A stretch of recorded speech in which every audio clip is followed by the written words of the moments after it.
안녕하십니까, 본부장님. 너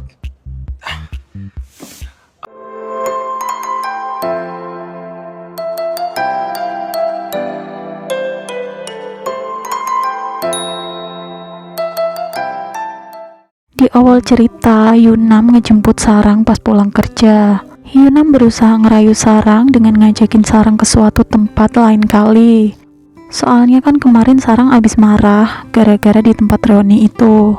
Awalnya Sarang cuma diem dan ngajakin Yunam buat pergi dan ngobrol di tempat yang tenang. Tapi nggak taunya Yunam tuh udah ada janji sama klubnya lagi. Dan Yunam datang ke situ tuh cuma mampir. Sarang udah mulai nunjukin tanda-tanda kesel. Makanya Yunam ngajakin Sarang buat makan. Tapi menurut Sarang, Yunam itu nggak pernah ngehargain Sarang. Makanya itu Sarang minta putus sama Yunam. Sedangkan Guwon masih kebakar cemburu gara-gara ngelihat Sarang sama Yunam pelukan tadi. Dia berhenti di pinggir jalan dan mau ngebuang kue itu.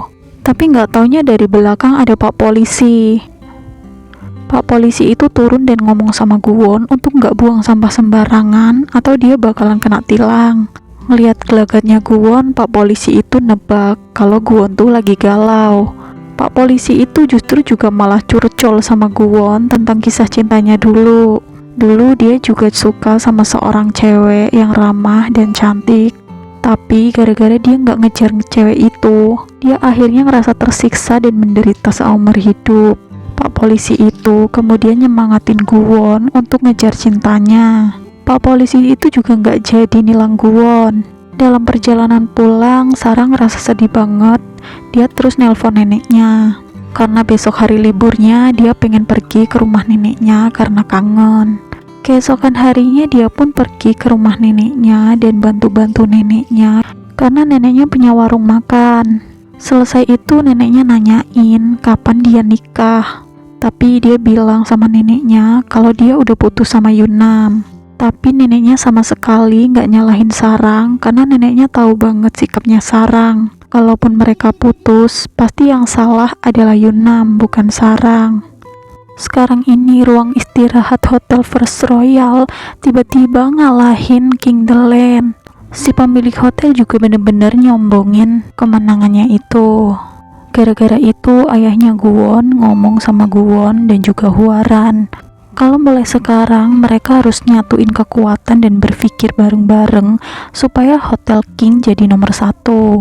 Tapi lagi-lagi menurut Hwaran apanya yang mau disatuin?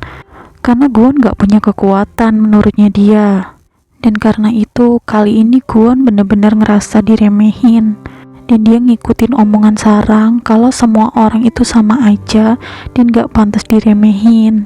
Tapi bagi Hwaran, Guwon beda. Guwon itu orang gak punya etika dan pantas-pantas aja untuk diremehin. Kini tiba waktunya Sarang untuk pindah kerja di King The Land. Beda dari sebelumnya, manajer di King The Land itu bener-bener baik dan juga ramah. Dia bahkan nyuruh Sarang untuk ngehargain diri sendiri sebelum ngehargain orang lain.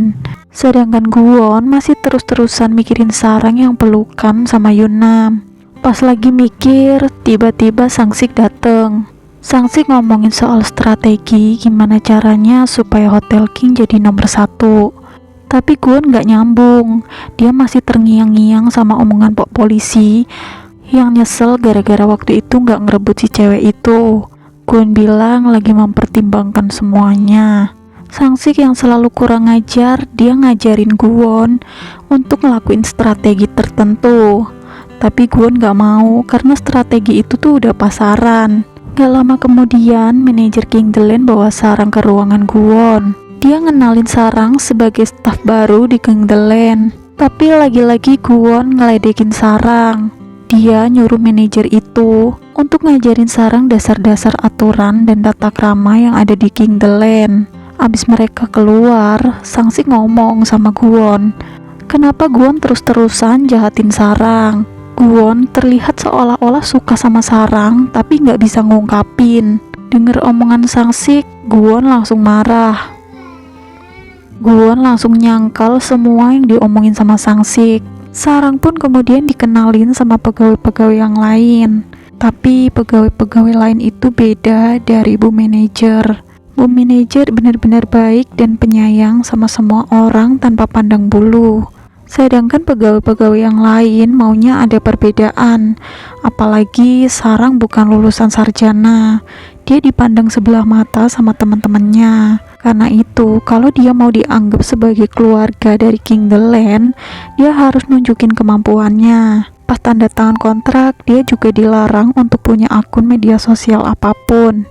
Huaran udah mulai beraksi keliling-keliling hotel dan nentuin target penjualan.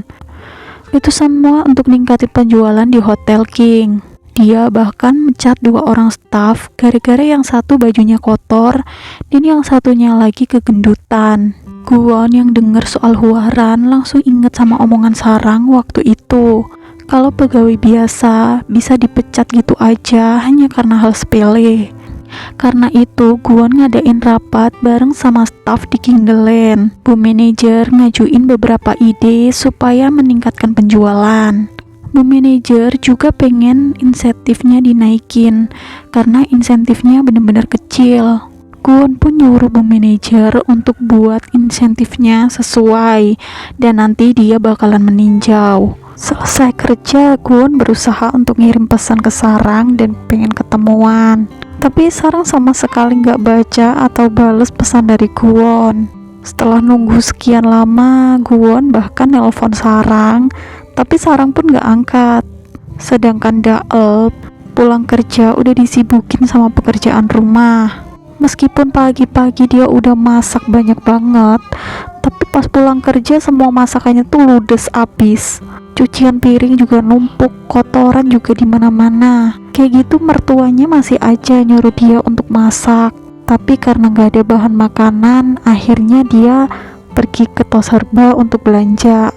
Di situ anaknya ngasih tahu kalau selama ini paman sama bibinya dan keluarga-keluarga besarnya itu pada makan di rumah dan gak mau nyuci piring.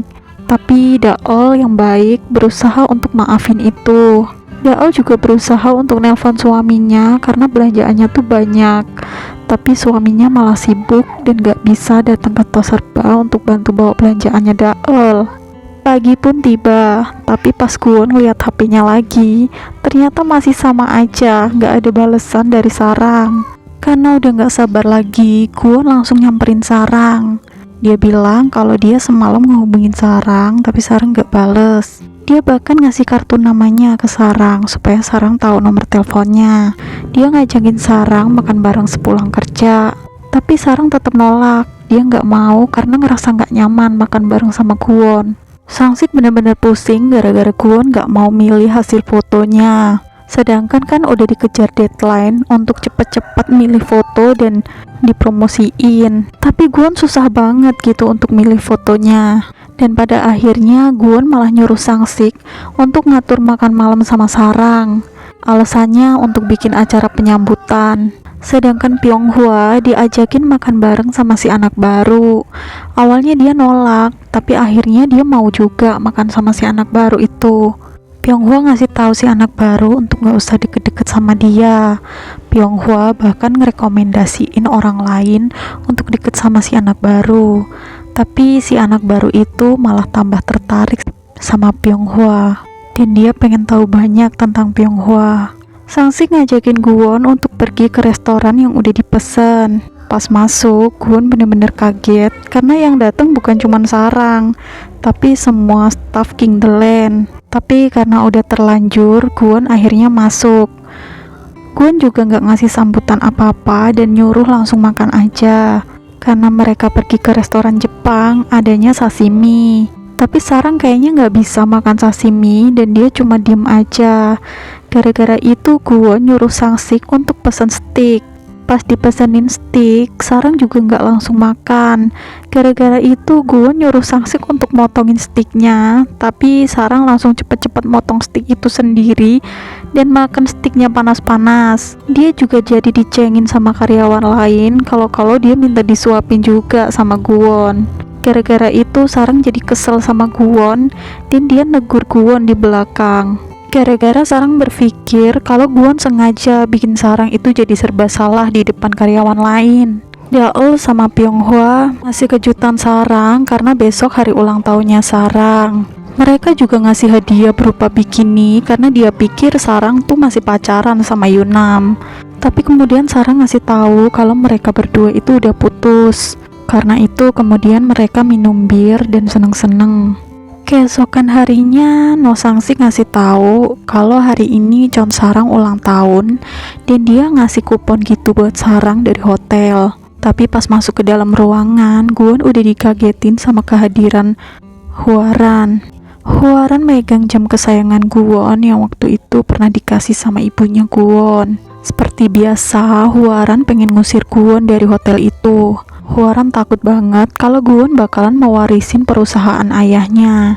Karena itu Hwaran ngasih peringatan. Itu semua sih gara-gara Gwon waktu itu ngadain rapat bareng sama staff tanpa sepengetahuan Hwaran. Hwaran bahkan bersedia ngasih uang berapapun asalkan Gwon pergi dari situ. Tapi Gwon tetap mau bertahan di situ. Saat kerja, Sarang juga selalu disalah-salahin sama karyawan lain. Gwon sampai saat ini masih berusaha nyari data-data ibunya. Dia masih nyari-nyari data-data di tahun-tahun tertentu waktu ibunya masih kerja di hotel itu. Tapi sayangnya data ibunya itu nggak ketemu sama sekali. Sedangkan Sarang pulang kerja dijemput sama Yunam. Yunam datang bawa bunga dan sambil ngucapin selamat ulang tahun. Tapi menurut Sarang, hubungan mereka tuh udah berakhir. Sarang juga udah muak sama Yunam. Tapi anehnya Yunam ngira kalau Sarang ngejak putus itu gara-gara dia nggak mau diajakin makan. Padahal sebenarnya bukan soal itu. Karena Yunam nggak pernah mau ngehargain Sarang selama ini. Karena itu Sarang negesin sekali lagi kalau mereka udah putus dan gak perlu ketemu lagi. Karena galau, Sarang pergi ke suatu tempat yang biasanya dia datengin. Dia nangis di situ, tapi gak lama kemudian Gwon dateng bawa payung. Tapi anehnya Gwon bilang kalau itu tuh tempatnya Gwon. Dan episode 4-nya pun telah selesai. Gimana nih menurut kalian? Seru kan ceritanya? Next, aku bakalan ceritain episode selanjutnya. Tapi sebelum aku close videonya, aku mau minta tolong nih sama kalian untuk klik tombol like, subscribe, dan nyalain lonceng notifikasinya biar gak ketinggalan video terbaru dari aku selanjutnya. Makasih yang udah menonton. Bye-bye.